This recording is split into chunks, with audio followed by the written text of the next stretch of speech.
Hi, everyone. I'm Gary Berman, the host of the Cyber Hero Adventure Show. We're so glad for who you are and what you do and why you do it. On behalf of a grateful digital universe, thanks for everything that you do. We have a very, very special show today. We're going to be talking about the NTCA, the Rural Broadband Association, and a super cool initiative they have called CyberShare. It's all from the small broadband provider ISAC. And speaking of which, let me introduce Scott Algeier. Hey, Scott, how you doing? Doing great, Gary. Thank you. How are you doing today? Welcome to the show. So I have to begin by asking, are you a glutton for punishment? Because you've been with us multiple times. Why do you keep coming back? Yeah, I enjoyed talking with you, and I appreciate the opportunity. Well, I appreciate it as well. And speaking of appreciating wonderful people, let me bring to the show Jill Canfield. Hey, Jill, how you doing? Hi, I'm doing well. Thank you. It's so nice to see you. And nice to see you. Thank you. And from what I understand, you're really the person who does the actual work. Is that true, or is that just kind of a rumor? Well, I do some of the work anyway. And what kind of work do you do over there? Well, I'm actually General Counsel and Vice President of Policy at NTCA, the Rural Broadband Association. And the CyberShare initiative falls under my group, and we're really, really excited about it. We think it's a great thing, and we hope more of the rural broadband providers, small broadband providers across the country take advantage. Yeah, I'm sure they will once they learn all the cool stuff that you're doing. Speaking of cool stuff, hey, Josh, welcome to the show. Thank you. Thank you for having me. Yeah, you're welcome. So tell our audience a little bit about your origin story, Josh. That's a term we use in comic and superhero creation. So I'm going to put you on the spot. And where'd you come from and how did you get here? Well, I've been with Reliance Connects here for 13 years and really started from the ground up as a tech and through administration and network ops. And now I'm the IT manager here at Reliance. And I would say I wear multiple hats, and security is one of those. Obviously, as much as I can anyway. Well, you realize it was a perfect segue. I wasn't going to actually do this, but since you talk about wearing multiple hats, I had to do this. The Cyber Hero Network. That's our cool hat. Let's welcome to the show, Dustin Richter. Hey, Dustin, how you doing? Hey, Gary. Thanks for having me today. Doing great. Thanks for being with us. So tell us a little bit about your origin story. Like, what do you do in a typical day? Sure. So my typical day is as a data network engineer and then a security engineer. I spend a lot of time in and out of firewalls and other security solutions and being the hated guy within the company. I'm the no man. The hated guy in the company? Well, at some point you have to be the no man, and that's what I am. Oh, okay, I get it. In other words, when someone wants to do something, you have to say no. No. Oh, okay. Well, I'm going to make sure to not ask you to do anything during today's show. So speaking of today's show, what brings us together is a super cool initiative. Scott, maybe you can take our audience through the whole idea of CyberShare. First of all, what does the name mean? Sure. So CyberShare, we're sharing information about cyber threats within the community of small rural broadband providers, small broadband providers. And these are the telecommunications companies that serve rural America, where the national carriers typically don't have a presence, or these rural providers have customers that they serve that they need to be secure. Or these providers have networks themselves that need to be secure. So CyberShare provides an opportunity for these providers to come together, talk about how to better secure their networks and how to help keep their customers secure. That's a really, really important mission. And one of the things that I've listened and learned a lot about over this last year is that criminals are kind of horizontally organized. They share information freely. There are like Yelp rating systems for the quality of an illegal, X. But the defenders are a little bit more vertically structured, some of which is because of government regulations and intellectual property and competition and that kind of stuff. It seems like what your mission is to try to start solving that problem, right? Yep, I think that's true. We start to solve that problem, but also, different companies have different needs, right? The needs of IT companies are not necessarily the same as healthcare companies, although they both use IT networks. So CyberShare is an opportunity to bring this a community of broadband providers in rural America, small broadband providers together to talk about their unique threats, their unique challenges. As you've heard Dustin and Josh both talk about their roles in cybersecurity, but we'll talk more as we get into this. The cybersecurity teams are not huge, right? They don't have some of the same resources that large corporations do.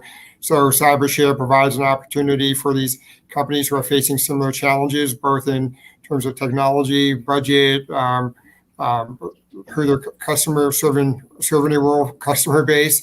So there's a lot of unique challenges that are unique to this industry, and bringing these, having a forum where these companies can talk about these challenges and the threats that they're facing, and provide them curated information that's specific to their needs, helps to increase their risk management capabilities and their resiliency.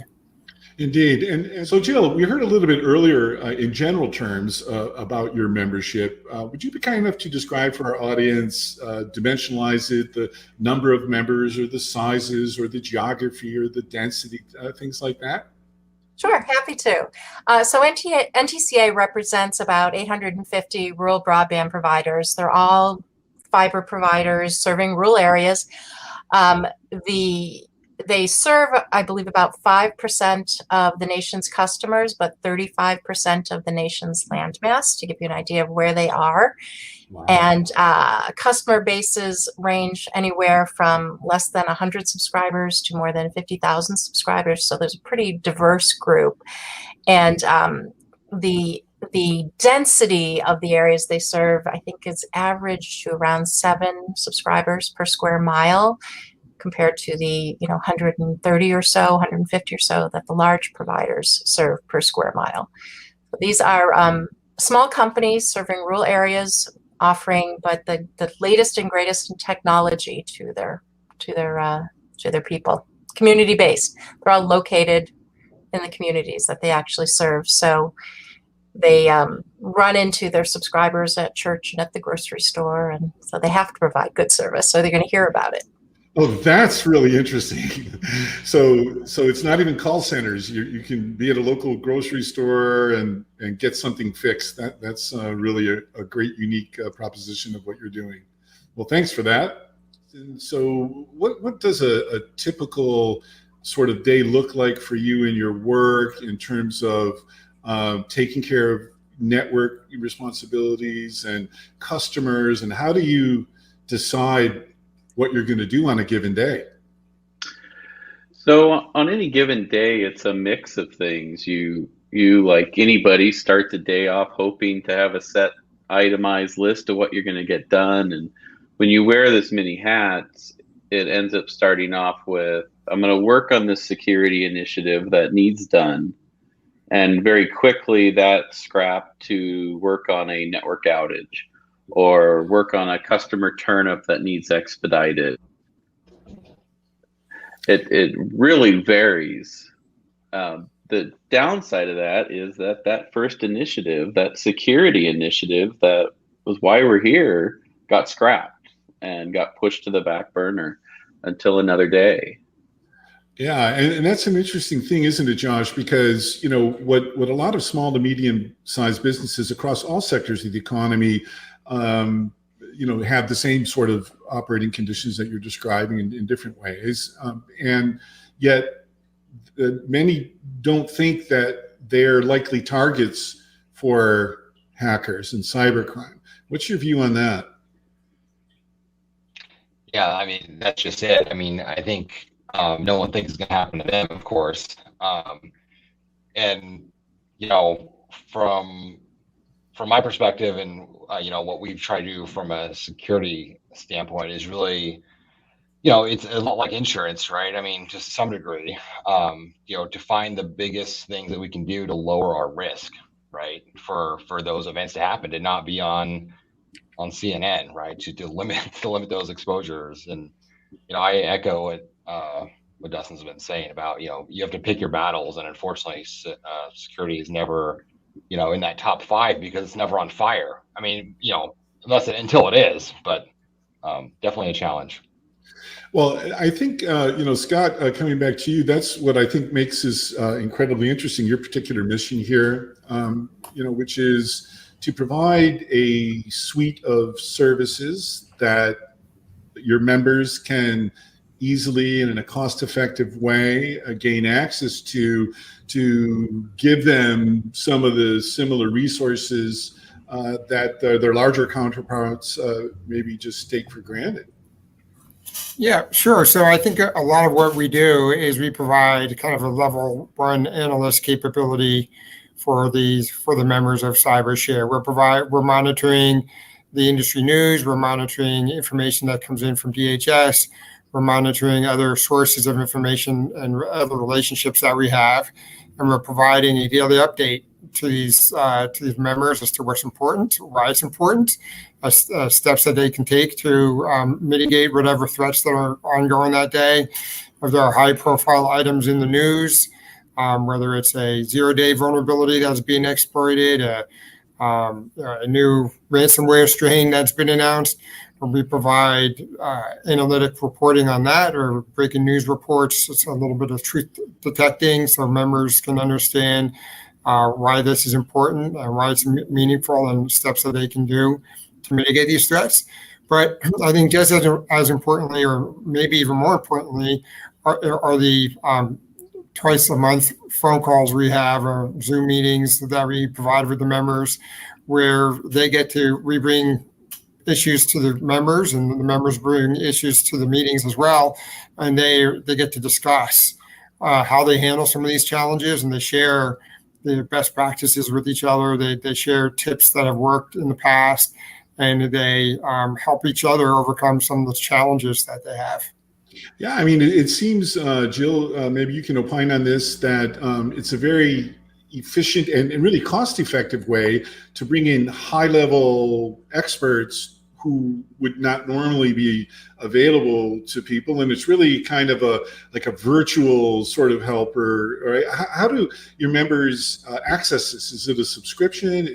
Tell us about that. Sure, it's a subscription service. Once a member joins CyberShare, they are entitled to have up to 3 people from their company participate, and then they receive the daily threat indicator, weekly technical analysis, and have the ability to participate on those twice monthly calls. In addition, we've made some little add-ons available, a training video for staff that they can share with their people to help them be better, have better cyber hygiene.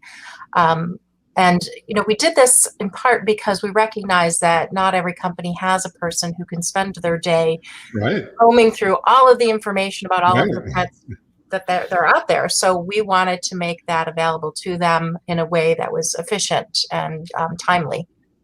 And, one of the interesting aspects of this particular, profession is confidentiality. And so how do you, deal with that? Let me turn that over to you, Josh. And, are you, or said a different way, are you comfortable, disclosing threat information or breach information? You mentioned earlier, like, oh, we don't want to be on CNN, I mean, it's a real thing, reputational risk. I mean, everyone knows. So how comfortable, let's say, is in the organization, not to put you on the spot, but generally, are people, sort of sharing in the ways that you had hoped, or what do you think?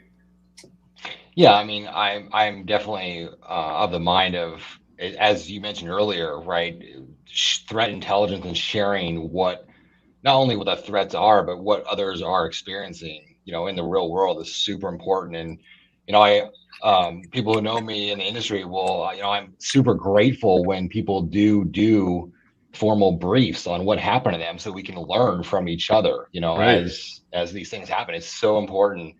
And I literally make a purposeful intent to thank those people for sharing, because I truly believe it is important to, just bettering everyone's threat posture, really.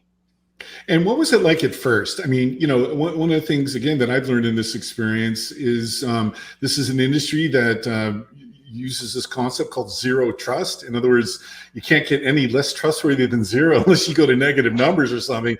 I mean, how long does it take to earn the trust and the confidence of other members of the small broadband provider ISAC? Well, I think sharing information with cyber share program is very well curated, I would say, and maybe Scott or Jill could go into more details there on the processes, but through the traffic light protocols and the secure methods of transmission and the options to submit anonymous reports, they have provided a framework to really do this with very little reputational risk anyway, but still, get the benefits of sharing the actual information. Yeah, indeed. That's a really good insight too. And Dustin, so what is your experience as well? Can you share with our audience, you may or may not be able to, kind of a use case or a case study where the ISAC, helped in tangible ways? I don't know if you can reveal that or not. But. Sure. There's been, and I think we all know of a lot of the breaches over the last year and a half that have come up and been more high profile. Many of us rural broadband providers were hit with those. And within these groups and within the cybershare community, we were able to rapidly start sharing data, at first anonymously. And as time went on, when we started making our PR events, we were able to open our name up there and really start providing the other members with what we were doing and hearing from them on what they were doing to navigate these waters when oftentimes we were in the dark. And the cybershare program also brought a lot of info from and additional data from other ISACs and government agencies to help us navigate these waters when I think even at a federal government level, there was a lot of unknowns. Yeah, for sure. I mean, like SolarWinds or Kaseya or exactly all that kind of stuff, supply chain attacks and everything. Interestingly, yeah. Well, I mean, speaking of sharing, you have a wonderful event coming up, and in full disclosure to our audience, I'm privileged to be the closing speaker of that event, and we're also going to be autographing comics there. So we hope you'll decide to join us. It should be wonderful. Jill, you want to share with our audience a little bit about the upcoming event? What are the logistics, things like that? Sure, I'm happy to. So we're really excited to have you, Gary. It's going to be a really great event. It's in Dallas, Texas, October 13th through the 15th, and I'm going to be there, and Scott's going to be there, and hopefully Dustin and Josh will then. Did not confirm with that in advance. And it's our Cybersecurity Summit, and we'll be having a whole bunch of guest speakers talking about really relevant and interesting topics. And the intent of the program is, again, to help make sure that the folks who come are better prepared for any attacks that come their way, a better cyber hygiene, and better resiliency in their networks. Yeah, indeed. And I mean, one of the things that attracted me to the opportunity of sharing with you is, as a small business owner, I'm a big fan of protecting small businesses, and people don't think they have anything worth hacking until it happens. And then, so you want to be as proactive and as prepared, as you possibly can. So as we're starting to wrap up, Scott, we began with you. Is there tell our audience, please, how they can register to the event and how they can subscribe to the CyberShare program. Sure. So for CyberShare, the website is cybershare.org, and that's the best way to learn more about the program. I need to defer to Jill for the conference registration for the NTCA event that's upcoming in Dallas that she just referenced. Sure. You just go to ntca.org and click on events, and you'll see it there. And just click on register. We hope folks join us. And just from my own understanding, is this the first event focused on cybersecurity that you're having, or have you had others prior? No, this is an annual event that we've had for the great. past few years now. So we've been gradually building up our network of speakers and our experts and trying to bring more prominence to make sure that we are representing the needs of the small companies. Indeed. And, you know, one of the unfortunate but fortunate aspects of this particular, topic is you don't have to build awareness about it. I mean, just wake up in the morning, you'll see it on the news or on the internet or, somewhere. My hope is that dials down at some point, but at least not for the foreseeable future from what we can tell. Jill, is there anything else you'd like to amplify before we move over to Dustin? Well, one thing I would like to make people aware of is we're holding a breached event, which we're super excited about. CyberShare has teamed up with Booz Allen Hamilton to offer a half-day breach exercise where folks will actually go through and experience a virtual breach where they'll be put into teams and it'll Did you be say put into tears like crying or no teams? Maybe they'll be crying at the end, but no, because tears would be good. You want to get that out of the way. no teams. They'll be in teams and they will. It's a war game type exercise, but with a ransomware experience. And it's being sponsored by NTCA as one of the sponsors, but also all of the other organizations that represent rural broadband providers. So we have several associations and groups participating as sponsors. So we're really hoping for a great turnout, totally free for everybody. This is something we're doing to, again, just make sure that folks are aware of all the things they're going to need to do if they do experience a breach. And how do they get information about that? That will be on the CyberShare webpage. They can go right there, cybershare.org. And when is it? The registration is going to open on the 29th of October, and the event will be held on December 9th. And if we fill up the first event, we'll have a rollover date. Wow, that's cool. I wonder if I could be a fly on the wall. I love things like that. I have no idea what it is or anything, but it's still really interesting. So that's great. Well, thanks for that. Dustin, final word from you. Anything you'd like to amplify? I think just the continuation of the drive for more secure and more open communication between the white hat. Yep, indeed. And last but not least, Josh, thanks for being so patient. Yeah, I think, as we've said, CyberShare is, I can confirm that for us, it has given us, a portal into the daily churn of security events that has helped us, focus in on what is needed rather than, and filtering all the noise out. So I think for us, it's been valuable. And I would say there probably a week does not go by where there isn't a link or a topic that gets that has come from the program that has caused a chain of events or discussions or even action items that has ultimately helped us become more secure. So I think it's a great program. Indeed, a rising tide does lift all ships. And so on behalf of a grateful digital universe, a special thanks to our guests today. We'll see you at the conference in Dallas, and make sure to check out CyberShare. We'll have links in this show as well, so you can learn more about it. So, and for our special guests, thanks so much for who you are and what you're doing and why you do it.